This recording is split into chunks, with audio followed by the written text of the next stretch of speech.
Hey everyone, back with another episode of Indie Comics Spotlight. Today, this episode is brought to you by the Accidental Aliens. We are an independent publisher giving you titles varying from sci-fi fantasy, like Wonders of Melisanda, one of the books that I do. Special limited edition cover available, only 20 printed. And The Second Shift, a story of minimum wage superheroes, people with normal 9-to-5s like you and I have. And they deal with problems such as super villains, and then all the way up to kaiju. So if you're into kaiju, check out The Second Shift. This is issue number 7. And you got a kaiju in downtown San Diego, the Gas Lamp District. So if you're into that, check those out at accidentalaliens.com.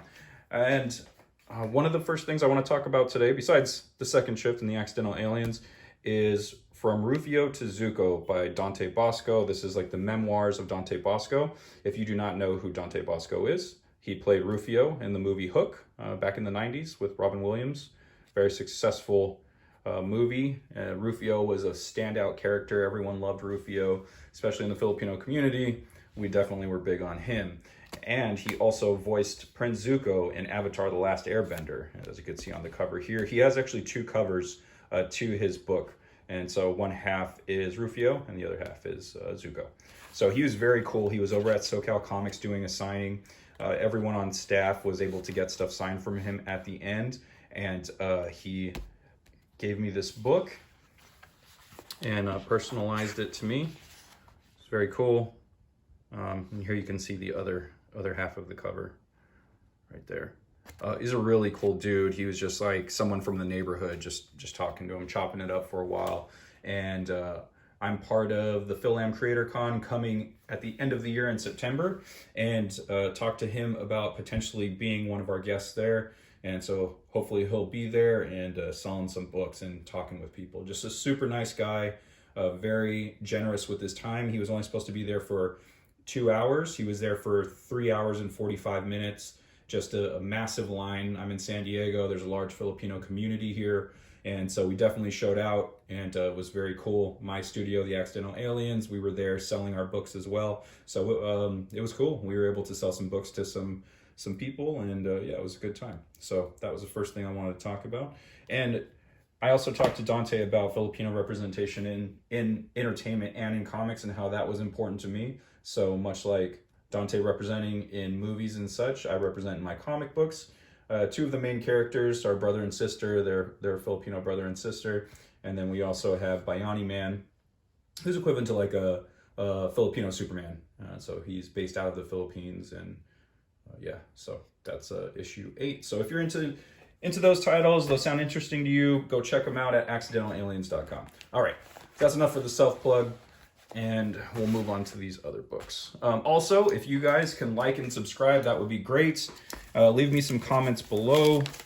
That also helps the channel. Anything you guys do along those lines helps get some exposure to the channel, which I really appreciate. I love doing these videos. They're really fun. And yeah, just a good time for me. So if you guys could do that, I'd much appreciate it. So this is an older book, older couple of books. This is an older title, I should say.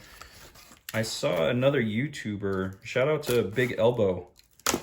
He was doing some book reviews or just showing off what he was able to get at a local shop. He was, I think, dollar issue diving, or maybe it was quarters, 50 cents, whatever the case was. He got some issues on the cheap, and I saw this. I really liked the art in it, and so instantly went looking for them on eBay. So I was able to pick them up. He actually had this copy right here. This is Demon Blade. So this is a cool looking title. I really like the art. I got these on the super cheap. They weren't very much. I think they were like $3 or something like that. It wasn't too crazy. So essentially I was paying cover price. These are going for, oh wait, $2. It's $3 Canadian, $2.75 Canadian. But yeah, I think I paid somewhere around that, $2 to $3. I'll put it in the bottom left corner there, what I paid for these things. I noticed a lot of people don't talk about that, like what they pay for stuff, unless they're talking about dollar and quarter bins and stuff. I don't mind.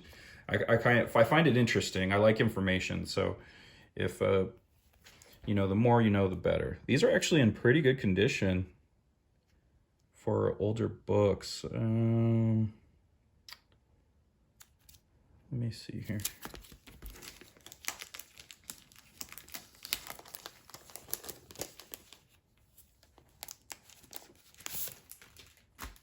Do the quick pull. Okay, so with the plastic off, you can see more you can see issues. So you can see right there and right there. It's got a little problematic, but yeah, whatever. It's not like I'm trying to retire off of these books or anything. Okay, so you got some issues up here on the top, and then it says Dixon and Nino. So I wonder if this is Alex Niño. Yep, art by Alex Niño. So this is, so far, this is an all Filipino episode. It's not going to be, but it's very Filipino-centric. And this was printed in 1989. I was 9 years old when this book came out. So there's some really beautiful art in here. Just fantastic. There was talks of trying to get Alex Niño at the Philam Creator Con, but I believe his son or his wife said that he doesn't really travel for conventions anymore. It's getting up there in age and just not as an easy thing for him to do. So this is a super cool looking book, very beautiful. So shout out again to Big Elbow. He turned me onto that book just watching his video. And so I saw that one, and then this was another one. They were both #1. So that first one was special #1, and then this just says Demon Blade #1. So I wasn't sure what was the first book, so I just bought them both. Why not? Okay.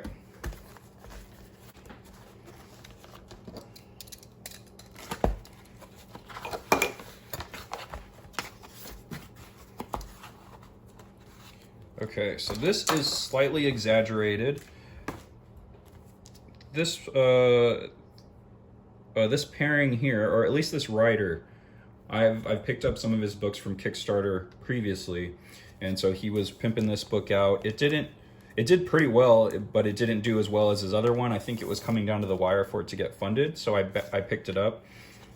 And I kind of do that anyway. I like waiting for the last 48 hours.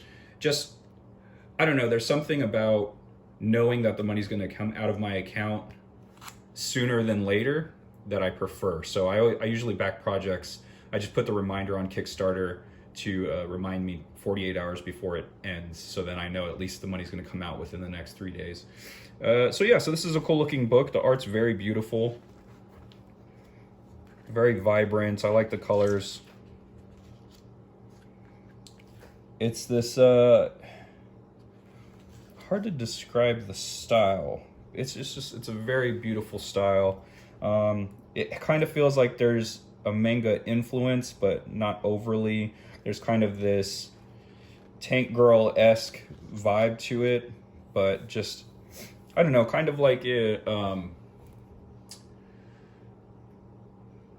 would equal it to like digital artists, like storyboard artists or concept artists.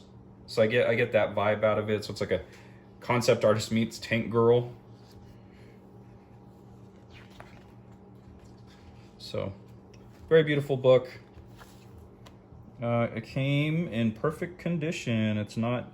That's the thing about these Gemini boxes that are fantastic. Like, these are great. These really ship very well. And it really protects the product. And yeah, so very nice book. And let's do this package. I actually pre-tore this one and I looked inside, trying to learn from my previous videos where they're taped up way too much and hard to get to. I end up cutting a lot of footage.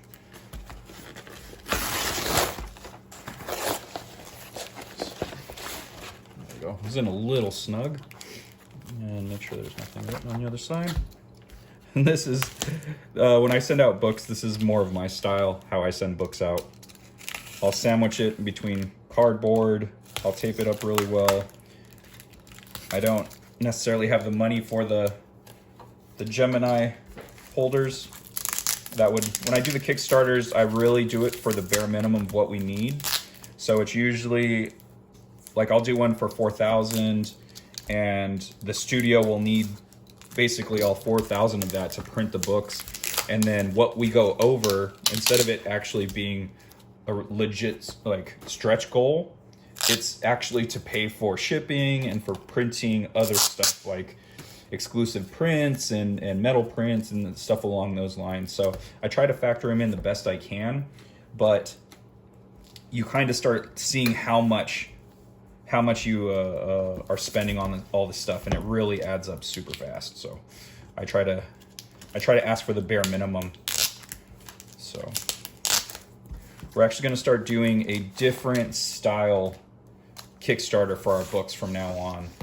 Instead of printing an overabundance, we're going to try to print a little bit over what we do or what we need and have enough for the creators. And I have someone that I do single issues through, and so we might go that route. Okay, so this is Kyle Kaminsky's Hyper Action featuring the Resistance. So Hyper Action 1, 2, and 3. I believe the Kickstarter was number 3, but he had the nice option of picking up all 3 of the books. So that was very cool. That's something that if you're doing Kickstarters out there, you definitely should think about. Make sure you always have the previous issues available. I think to do other Kickstarters for like issues 3, for instance, if you don't have issues 1 and 2, a lot of people might not back that project because they want to make sure they have all of the issues. So Kyle, we actually met at San Diego Comic-Con this past 2019. We were in small press for the first time, so we tabled next to him. Very cool guy, very nice to talk to. He picked up my book Wanderers, plug, and I picked up, I believe, another copy of The Resistance. I might have grabbed a different copy of The Resistance. I think he had another series. So I can't remember offhand. But thank you, Kyle, for getting those to me. Nice condition. I was happy to back your project. And we will actually be having, this is for the Accidental Aliens as well. Sticker Mule is actually a really cool company. They're a sticker company. They send deals out all the time. I don't even need this knife. So they offer deals on their product all the time, like usually 50 stickers for 19 bucks. And so that's normally, I think it's normally like $50 or $60 worth of product essentially. So, oh, look at this, that's cool. So Kobe Bryant has recently passed away, and they put this into there. Oh, sorry about that. My camera was doing something funny there. So yeah, anyway, we got this little pack. This is 50 Accidental Alien stickers. This is for our upcoming Kickstarter in March. We're going to be kickstarting a new title called Tales from the Mothership. It's going to be replacing our anthology series that we usually do. For the last 3 years, we've done the Accidental Alien Anthology, which collected a bunch of short stories. So we're now going to convert that into Tales of the Mothership, and that'll focus around sci-fi books, kind of like a catch-all title. So it'll be like sci-fi, horror, fantasy, and then we'll have another line, which is also coming out, Astounding Adventures, and that's going to be our superhero line. So characters that will fit into one universe, any kind of superheroes that the people in the studio want to do. So again, really dig this. I'm a huge Kobe Bryant fan.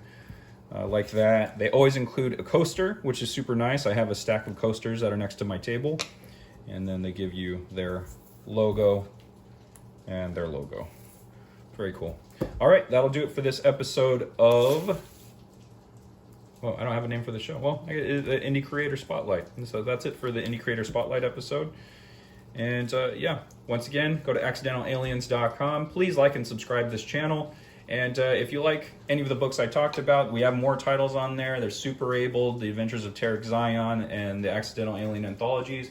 We got t-shirts, like the alien logo there. We have those on shirts and whatnot. So check them out. Thank you for watching this episode. And I appreciate everyone sticking in all the way till the end. I like it a lot. Thanks a lot. All right, everyone. Catchphrase.